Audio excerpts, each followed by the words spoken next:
দেখো বন্ধুরা, অপেক্ষার অবসান ঘটেছে। আজকে অনেক দিন পরে এরকম মুষলধারা বৃষ্টি হচ্ছে।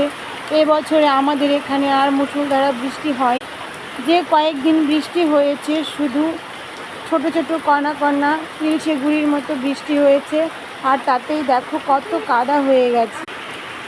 এই বৃষ্টি এসেছে বলে আজকে আমি অনেক খুশি, কারণ আমি অনেক দিন থেকেই বৃষ্টি চাইছিলাম। কিন্তু বৃষ্টি হলে আমার একটা অসুবিধাও আছে, কারণ আমার উঠোনে পুরো উঠোন কাদা হয়ে যায়, হাঁটা যায় না, হাঁটতে গেলে খুব কষ্ট হয়। বাড়ির থেকে বাইরে বেরোতে পারি না। তোমাদেরকে তো দেখালাম এই কাদা। দেখো কাদার পরিস্থিতি দেখো, ইট পেতে রেখেছি। এই ইটগুলো দিয়ে একটা একটা ইট দিয়ে হাঁটা চলা করি। দেখো কলপার পর্যন্ত ইট দিয়ে রেখেছি। আর খুব জোর বৃষ্টি হলে আমাদের কলপার ডুবে যায় বৃষ্টির জলে। কি করব বলো? কার কার এরকম হয় আমাদের কি